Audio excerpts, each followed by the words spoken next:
question was, do you find that your figure, your physical attributes, which people always go on about, hinder you in your pursuit of the ambition of being a successful actress? A serious actress, because serious actresses can't have big bosoms. Is that what you mean? Well, I think that they might sort of detract from the performance, if you know what I mean. Really? All empires must eventually fall. This is a simple entropic fact. And YouTube is an empire in a way, and so are podcasts. And I think you've probably noticed the proliferation of podcasts and the exponential growth of the podcast, whereby everybody now has a podcast. D-list, E-list, dare I even say Z-list, 5-minute ex-celebrities come out of the woodwork and they start their own podcast. And of course we've got the sort of the big guys, the Joe Rogans of this world, and the Diary of a CEO, that guy, and many others, Piers Morgan even, who are kind of leading the charge in terms of monetization. That there are thousands of others, hundreds of thousands. Everybody has one. In fact, I'm probably the only person who's not right now interviewing someone. And this has got into a kind of eternal, infinite loop whereby people who have podcasts become guests, and they advertise their own podcasts on other shows, and they become guests on other shows, and other podcasts interview other podcasters, and it's just kind of an algorithmic loop, the whole purpose of which is monetization. And one has to think, now there is all this noise, all this confessional, all this analysis, all this opinion being generated in a room with two people standing opposite or sitting opposite each other and firing questions at each other. And the proliferation of this suggests to me that we will reach a point of kind of singularity where the whole thing eats itself. And I don't think we're that far away now. I think that most of what's happening is kind of like a vapor. And I want to go through the kind of history, if you like, of how we've come to this point. Because, podcast is a kind of fancy word, isn't it, in a way? It's a new word, and it kind of, I don't know, it kind of gives an impression that somehow, something useful or something maybe, or something informational is happening, but it's not. And what we're really talking about is kind of like an extension of the old idea of the interview. They're interviews, aren't they? But how does that reflect in terms of what the idea was originally of the interview? And it's kind of, in a way, a microcosm of everything that has gone wrong, which I'm sure you're all noticing. I think you wake up in the morning and you think, here we go again. What kind of day is this going to be? Yesterday I watched a woman drive her child's buggy into a steel bench because she was on the phone. And this happens on a daily basis because I can see them from where I live in the park. And I think that this is part of the sort of post-human chaos that we're walking into. But there you go. So the interview, if you think of it as a child, let's say the child of the 60s and 70s. And in those days, interviews were kind of pretty special things. I mean, they were on the main channels. They happened once a week often. And they had very heavyweight interviewers who were pretty much known as academics or intellectuals, or certainly specialists in their field. Obviously, I'm from the UK, and so I remember Face to Face with Jeremy Isaacs, and where he would interview people like Bertrand Russell, the philosopher, and it would be in a dark room on a kind of leather chair, and you wouldn't even see the interviewer. The camera would just be on the interviewee, and they talk about very serious subjects. And it was a chance for the population in a way to sit down and listen to the inside mind of somebody who is genuinely accepted to be an expert. Now, we're all experts now. There's no such thing as an expert. If you were to raise your head above the parapet and claim that you were a specialist or an expert, you would be annihilated, shot down, and you would be vilified and condemned by the sort of Elon Musks of this world, who want to kind of cut everybody's heads off as soon as they kind of show that they have any kind of sanity, sense, academic or intellectual ability, whatever reason. But, generally kind of right-wing press, GB News, that kind of thing, they don't like that kind of person. And that's why they prefer their podcasts, which is just sort of full of kind of polemic sensationalism in order to make money. So that was what the interview used to be, and they would have philosophers and novelists and writers and political leaders and poets, and they would try and examine the mind of man, really.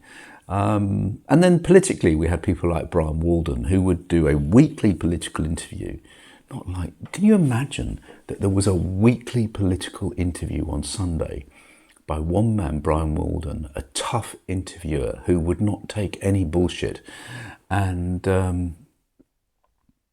now it's 24/7 news on 1,001 channels.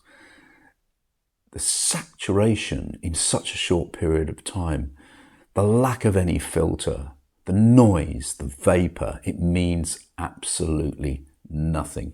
And yet Brian Walden, when he interviewed people like Thatcher, or when he interviewed, and it was the same with David Frost, by the way, and Nixon. They made a film about that interview, just like they made a film when Brian Walden interviewed Margaret Thatcher. And those interviews, have you noticed they weren't selling anything? Now it's always somebody has to have something to sell. And normally what they're selling is themselves and their own podcast. I'm a guest here, but I've got my own thing here. And you appear on my show and I'll appear on your show, and everything will be okay for us. It's kind of like pyramid selling of podcasts. And as it grows exponentially until everybody has a podcast, there'll be 3 or 4 maybe that will make the money, the Joe Rogans, and the rest of it'll just be an awful, horrible, senseless, vapid noise. It's already happening. I'm sure you've noticed, or if you haven't noticed, maybe this will prompt you to notice, But anyway, so they weren't selling anything. It was just ideas about public life and that kind of thing. That changed, didn't it? Now, this is where I'm going to bring you all up to date, because you're probably all very young, and you probably some of you remember the beginning of the celebrity interview. And obviously I'm going to be talking about people like Micheal Parkinson. Big bosoms, is that what you mean? Well, I think that they might sort of detract from the performance, if you know what I mean. Really? I can't think that can necessarily be true. And in America, you had people like, what was his name? Dick Cavett, that's right, and Johnny Carson. And we had Micheal Parkinson. And I don't know how much to say about Micheal Parkinson. Annoyingly, he's often sort of referred to as the sort of daddy of the interview technique. But actually, if you watch his huge back catalogue of interviews, he's dead now. He wasn't really particularly a great interviewer, just like Dick Cavett wasn't. They didn't really know what they were doing or what they were out to achieve. They knew they were in the entertainment business. But Parkinson, he had 2 or 3 stock questions. If he interviewed a woman, he would always say something like, you're a very attractive woman with very lovely big assets. Does that hinder your acting performances? Big bosoms, is that what you mean? Well, I think that they might sort of detract from the performance, if you know what I mean. Really? And he's famous for interviewing Muhammad Ali and Fred Astaire, Bing Crosby, perhaps, I think he did, and he was famous for his Billy Connolly interviews, blah blah blah, and perhaps most famous for when he interviewed Rod Hull and Emu, which is a puppet, and the puppet attacked him. But never mind, let's not go into that. But in those days, you know, celebrities were a kind of mystery, and we had no social media access to them. Now, of course, celebrities posting 20 times a day on their Instagram account. We know absolutely everything about them because it's the age of the confessional. But back then, you know, these people were like gods. So when they appeared on TV, people would crowd round, see what their voice sounded like in real life. And then it got worse and worse during the 80s. And in the 80s, everybody started having their own interview show. And famously, we had Terry Wogan, who was a radio DJ, who had this kind of affable, his most famous interview, probably his interview with David Icke. And this is when David Icke, many years ago, it must have been 35 years ago, 40 even, when David Icke came out as a loony. Survey the world, ladies and gentlemen. Is the force of love in control of this world, guiding this planet at this time? Of course not. The negativity, the thoughts that I'm talking about that are very destructive, are pouring out of this planet let me every interrupt day. you. Was it a great shock for you to discover this at 38? Well, I think the word is gobsmacked. But again, you know, the best way of removing negativity is to laugh and be joyous. So I'm delighted that there's so much laughter in the audience tonight. But no, it's a... But just let me say this. They're laughing at you. They're not laughing with you. Fine.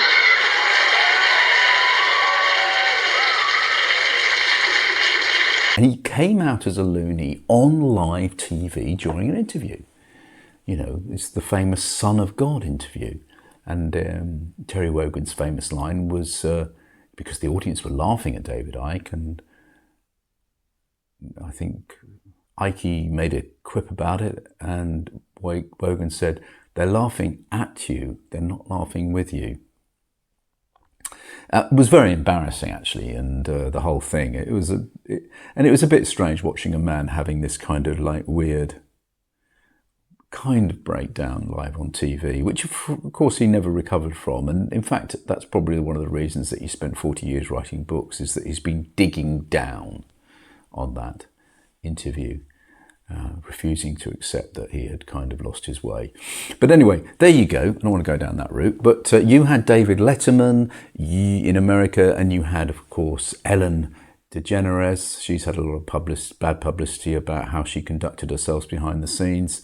Oprah Winfrey, of course. And it all got very celebrity and entertainment driven. It was part of the entertainment boom. And we had Jonathan Ross, and we had Graham Norton. And in those interview shows, basically, nobody would go on those shows unless they were selling something. It was a new film, it was a new book, it was a new TV series or whatever, but they were always selling something. It was the kind of creeping, you know, marketing side of money, capitalism's kind of scraping in to the point now where most podcasts, of course, are interrupted 3 or 4 times by adverts. And then they're interrupted again 2 or 3 times by the interviewer, the podcaster themselves, suddenly talking about NordVPN or Octopus Energy or Car Vertical, you know, and then doing a 5-minute advert seamlessly and then just going back to the interview. It's all very, very peculiar. I mean, I'm not the only person, surely, who finds this really crass and quite pathetic, actually, the way that people will sell themselves out. But there you go. That's just the way the world is now. I don't even know why, you know. I know money's lovely, but do you need to sell your soul at every single opportunity? You know, is there no purity of spirit at all left anymore? Well, I don't know, you tell me. So, yeah, and then we even had a gardener called Alan Titchmarsh, who was a gardener, you know, a TV kind of gardener, who started his own chat show. It's so embarrassing, I can't tell you. But there you go. And so, yeah, the interview just kind of was starting to get a bit silly, really. Everybody had their own, you know, interview show on TV. And now in the podcast era, where are we? Well, with Joe Rogan. I don't know much about Joe Rogan. I've never watched his show, but I know he's very popular, etc., etc. And people tell me there's a kind of twisted reality that goes on in his shows. It's a kind of Rogan universe where it's done in a kind of unique way that makes people feel somehow they're getting a handle on the world in there. But there you go. And then there's Piers Morgan, and now he's interviewing on his own online show, like all of these journalists and all of these presenters. They're all going online. They're all doing their own thing. They're all producing their own content for nothing, and then highly monetizing it. And so what? Piers Morgan, he often has. Have you seen him? He often has like 5 or 6 people on the screen on the YouTube at the same time, and he's kind of interviewing all of them at the same time, and they're all shouting. It's just a horrible noise for 40 minutes, and then it ends, and you have learnt nothing about the world. But there you go. He's a contrarian, and he's a sensationalist, and he likes the noise, and he. That's the way he goes.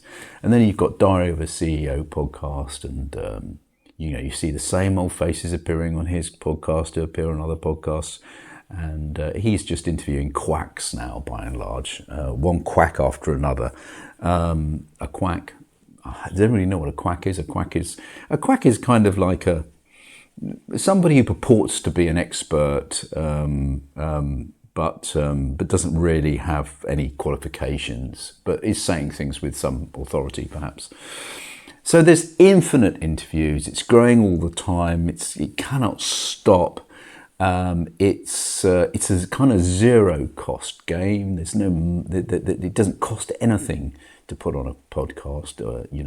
I could put a chair here, and that would be a podcast, wouldn't it? With somebody else, I'd be interviewing them. Why I would want to do that, I don't know. No doubt I'll end up doing it as I get sucked into this vortex.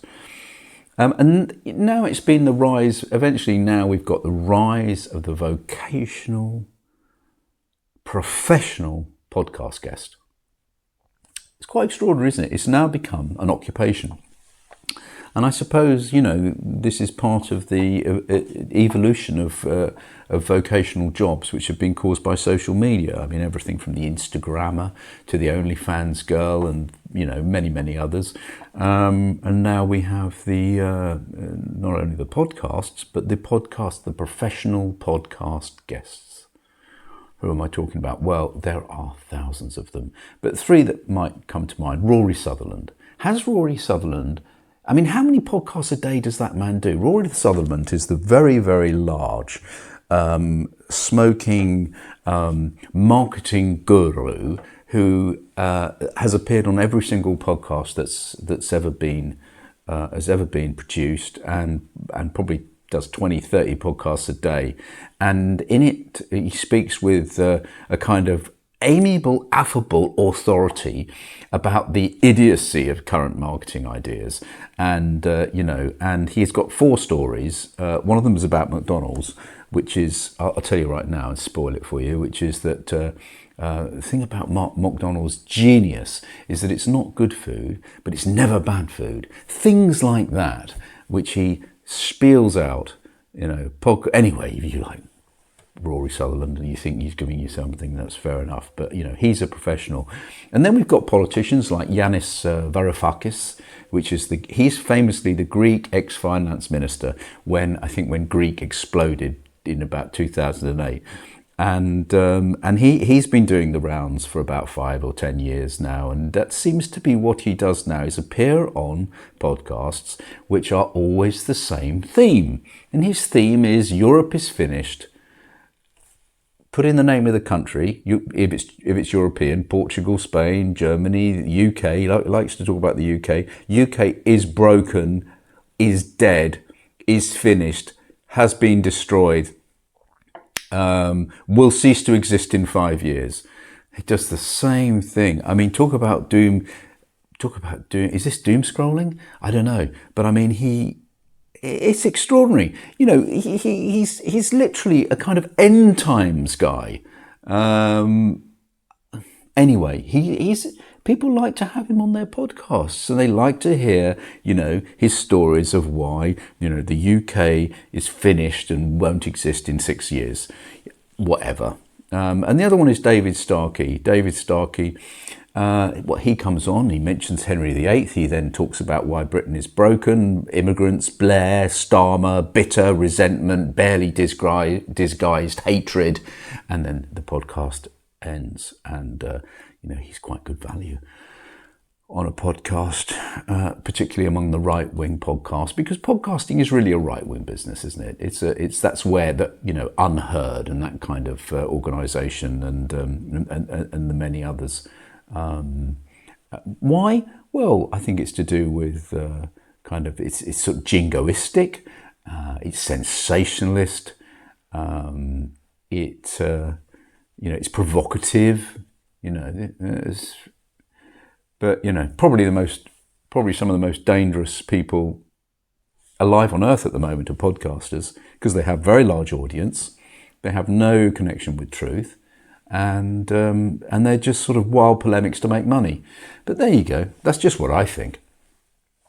So as usual, it's all about the money. It's about the ad revenue. It's about the sponsorship. It's about the affiliate links, and everything's connected. And it's becoming a thing unto itself with no value. This is how the empires fall.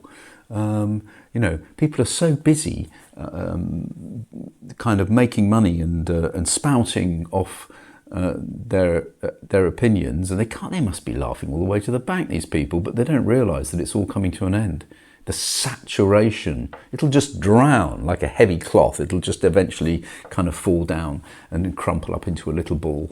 It's interchangeable. It's the same guests. It's the same stories. You don't think any of these people have got anything to say about the world, do you? Nobody has anything to say about the world. I don't have anything to say about the world, okay? It's just a lot of noise. If you want to understand basic things, read the big books. That's probably a better way to go if you want to actually understand. If you want to be entertained, is it really entertaining to listen to Rory Sutherland's story about McDonald's for the 1000th time?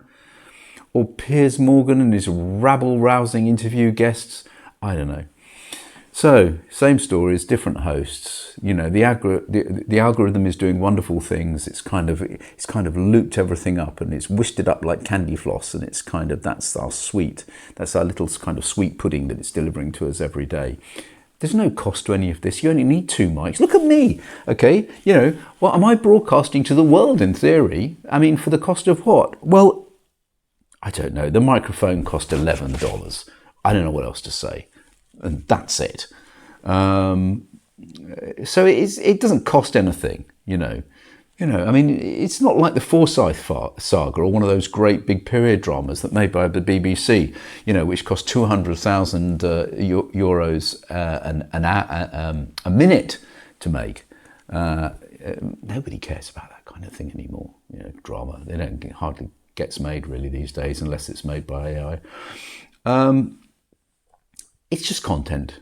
It's not journalism like the interviews used to be. At least have they had some goal, some idea of that they were doing some good. But now it's just, here today, gone tomorrow content like everything else. And it's called mix and match. You've got the comedians now who are appearing on entrepreneur shows. You've got trauma survivors confessing who are interviewing comedians, and vice versa, and comedians interviewing trauma survivors. You've got health gurus, quacks I call them, who are being interviewed by business entrepreneurs, about their latest vitamin tablet supplement that they're flogging. You've got political commentators interviewing psychologists, and you've got psychologists back interviewing comedians, and it's all the same bloody noise. And there are hundreds of thousands, and they're increasing exponentially day in, day out, until every single person is interviewing every single other person and nothing is being said. Do you think, you are, in quotes, a serious actress? In quotes? Yes. What do you mean in quotes? It's because it's a kind of cliche, people say, a serious actress as opposed to an unserious actress. But do you find, in fact, that this, what could be best described as your equipment, in fact, hinders you, perhaps, in that pursuit? I'd like you to explain what you mean by my equipment.